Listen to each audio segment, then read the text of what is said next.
Y'all already know what time it is. I don't even need to say it, but I will anyway. What's going on, everybody? Crazy Dog back with another NCAA team overview. And you knew this was coming. Today I'm talking about the defending national champions, the LSU Tigers, or the Tigers. Of course, their head coach is none other than the legend himself, Aaron. Now, we're going to get right into this, not trying to waste a whole lot of time here. But let me look up their football history real quick. And we're going to get this baby rolling. So this is pretty much, this was one of the best, no, what am I trying to say? Okay, I know I got it now. LSU last year was, without a doubt, the best team I've probably seen in a very long time. I don't remember a team that was as just loaded as they were. So looking at LSU's, or as they're technically called the LSU Fighting Tigers, they have been playing football in the NCAA for 115 years. 1902. They actually have an adjusted record that gained them 2 more W's, as they are actually 784, 447. Now, in terms of conferences, they have been independent, and they've played in the Southern/SEC. They have 12 conference championships, 52 bowl game appearances. They are 28, 23-1. And in the AP poll, they have been ranked 39 times in the preseason, 42 times in the final AP poll, and they have been ranked a total of 634 times. That's insane. That's insane. But, of course, they play at Death Valley, a.k.a. Tiger Stadium, with a capacity of 102,321. And, of course, that stadium is in Baton Rouge, Louisiana. So now let's go through their history pretty much. And I'll say it's very decorated. They have had very few seasons where they have been absolute garbage. But let's go back to when they joined the SEC, which was all the way back in 1933. Yeah, I'm not going to go that far back, but let's just go to more modern history. Paul Dietzel and Paul came in as their coach in 1955, and in his first season they went 3-5-2. Then they went 3-7, 5-5, 11-0, including a win in the Sugar Bowl out of nowhere, and then 9-2. That's how they ended the 1950s. Not too bad, you know. Of course, there probably would have been great to end it with a win in the Sugar Bowl, but they lost. But, not too bad. So then, Dietzel was there for 2 more seasons into the 1960s, 1960 and 1961. 5-4-1 in 1960, and then 10-1 in 1961, and then they won the Orange Bowl. Then in 1962, Charles McClendon took over, went 9-1-1. They won the Cotton Bowl. They then lose in the Bluebonnet Bowl with Charles McClendon, 7-4. And then McClendon goes 8-2-1, 8-3, 5-4-1, 7-3-1, 8-3, 9-1, 9-3, 9-3 again, 9-2-1, 9-3, 5-5-1, 4-7. Okay, now we're starting to get bad again. 6-4-1, 8-4. This is 1977, 1978, 8-4, 1979, 7-5. So as you can see, they were all the way up here, and then they went, then they fell. Now they're starting to rise back up again. And then at the end of 1979, they win the Tangerine Bowl.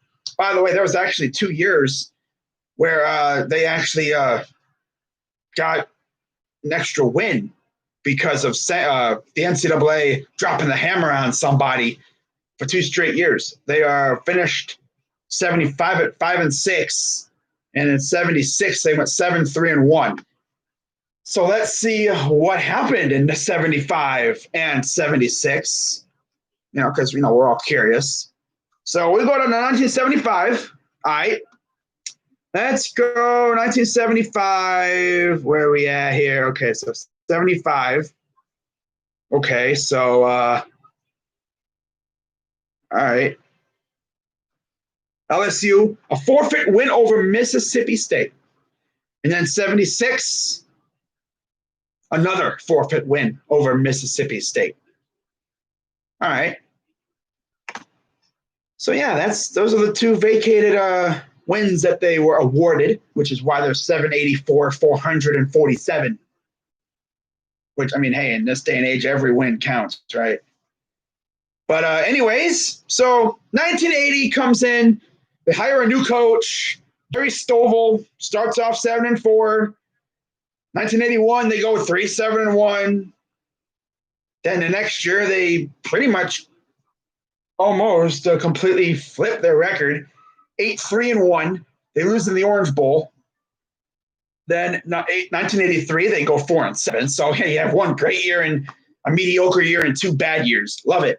And then Stovall gets bounced for a Bill Arnsparger, who comes in. They go 8-3-1, lose in the Sugar Bowl in 84. 85, they go 9-2-1. They lose in the Liberty Bowl.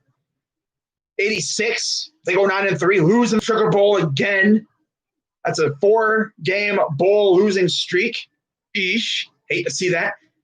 Then Arnsparger is bounced after 86 when they lose in the Sugar Bowl. They go 9-3. Mike Archer comes in, goes 10-1-1, winning the Gator Bowl, snaps that bowl losing streak. Then they go 8-4 and they lose in the Hall of Fame Bowl. Then from 1989 all the way up until 1994, they would not make a bowl game. And they would have records of 4-7, 5-6 with Mike Archer. Curly Hallman would come in to be the coach for 4 seasons, and he would go 5-6, 2-9, 5-6, and 4-7. So insanely mediocre. Like they're like on that lower level of mediocre towards like bad. They're not trash, but they're mediocre to bad. Ugh. And then 1995, Gary DiNardo takes over. They go 7-4-1. They win the Independence Bowl. And then they go 10-2 in 896. They win the Peach Bowl. 97, they go 9-3, win the Independence Bowl. And then they go 98, they go 4-7. And then 99, in his final year, they go 3-8. Now, who do they bring in to replace Mr. DiNardo? Someone you may have heard of. Someone with the name Nick Saban. I think I've heard of him before. I heard he's a pretty good coach, right? Well, he comes in at LSU in 2000 and, goes 8-4. They win the Peach Bowl. Then they go 10-3. In 2001, they win the Sugar Bowl. 8-5 in 2002, lose the Cotton Bowl. Then 13-1, Sugar Bowl win in 2003.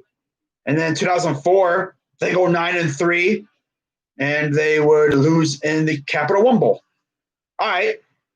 So I believe after that, he goes to the NFL to try it out, and we all know how that goes. Epic failure. Yeah, he actually came to LSU, I think, fresh off of the Browns job, because he was actually with Bill Belichick with the Browns. Yeah, we actually had Kirk Ferentz, who's currently with Iowa. We had Nick Saban, and we had Bill Belichick on our team, on our squad. I think we even had Bill Cowher too at one point. We had all these great coaches on our staff at some point, and now look at us. Bruh. Oh, well, I'm just joking, but yeah. So anyways, Nick Saban leaves. And then 2005, they bring in Les Miles, who is actually really, really good. He's, I believe, with Kansas now. But yeah, in this first year, they go 11-2. They actually go 11-2, 2 straight years. In 05 and 06, they win the Peach and the Sugar Bowl. And then in 07, they go to the national title game, and they go 12-2, and they win a Natty. So they do that thing where you win a Natty in like your first 3 years. That's insane, isn't it? And then Les Miles goes 8-5. They win the Chick-fil-A Bowl, 9-4 in 2009. They lose in the Capital One Bowl. 2010, they go 11-2 again. They win the Cotton Bowl.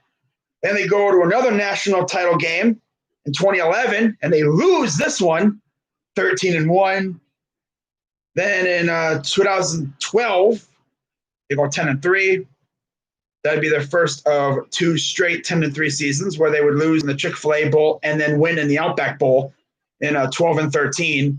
And then 2014, Les Miles would go 8-5 and lose in the Music City Bowl. And then 2015, they go 9-3 and then win the Texas Bowl. And then 2016, Les Miles would start off 2-2. And he would leave or whatever, and or fire him or whatever. And Ed Orgeron would take over. Go Tigers! And they would win in the Citrus Bowl. And then the next year, 2017, they go 9-4, lose in the Citrus Bowl. And then 2018, we already know, they go 10-3, win in the Fiesta Bowl. And then, as we just saw this past season, 15-0. Arguably the best offense college football has ever seen. And they win a national title. And they beat down on Clemson. Now, it's going to be really interesting to see how LSU does this year because obviously Joe Burrow's gone, as is the vast majority of all their starters. Of course, we did have two of them came to the Browns, that being Grant Delpit and Jacob Phillips. And I'm actually really excited to see what they can do, But let me look up something here real quick.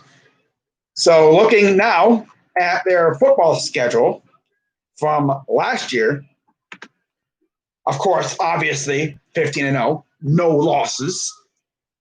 Although they were sort of close a couple times, but I mean, let's see how close they got to any losses last year. Because I know they didn't epically destroy everybody. So they demolished Georgia Southern week 1, no surprise. Week 2, they had a little bit of a tussle with Texas.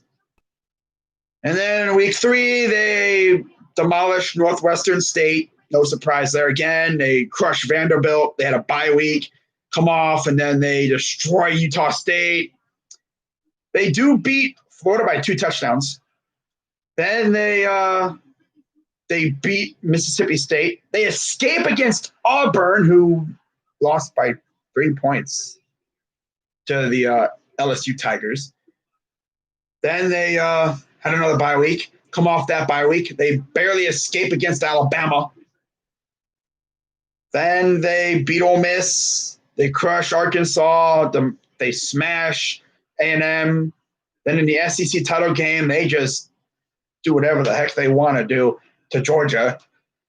Then in the Peach Bowl, they probably could have dropped 70 on Oklahoma, and then they beat up on Clemson. So, yeah, no losses. They did have some tight games, though, as you would expect, especially against Alabama, Auburn, and Florida, and Texas too. But yeah, let's take a look and see who they play this year. So starting off week 1, they face Texas San Antonio. Okay. That's a dub. We already know that. Then they have Texas. Should be a tough game. Rice, Ole Miss, Nichols. Who? The Nichols Colonels. Alrighty then.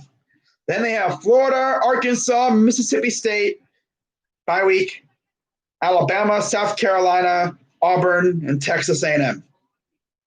Wow. It's crazy, isn't it?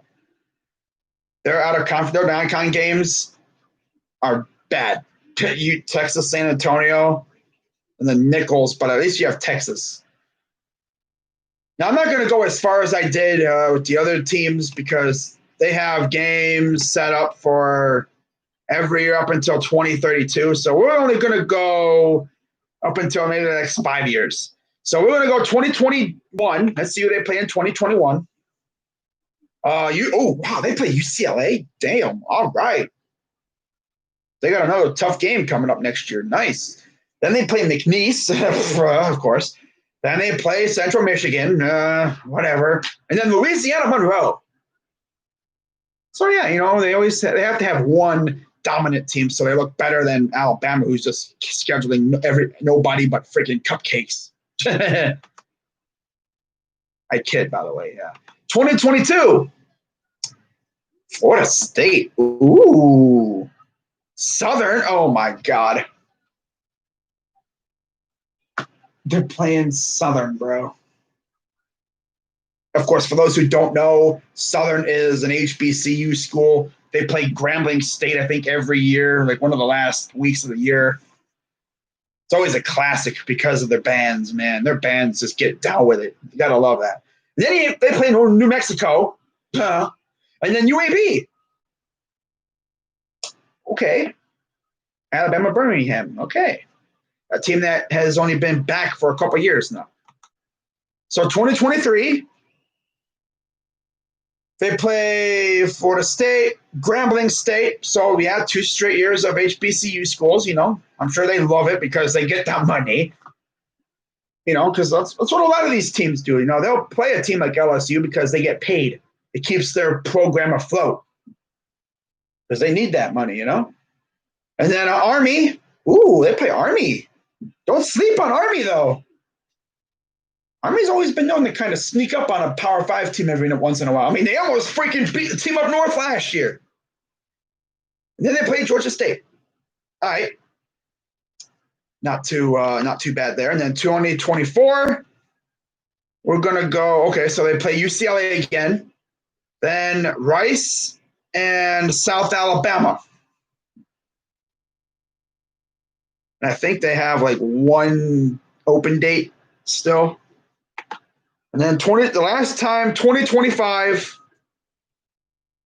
Ooh, 2025. They play Clemson in Western Kentucky. So 5 years down the road, these kids are probably like middle school age right now. Around there. They're getting close, though.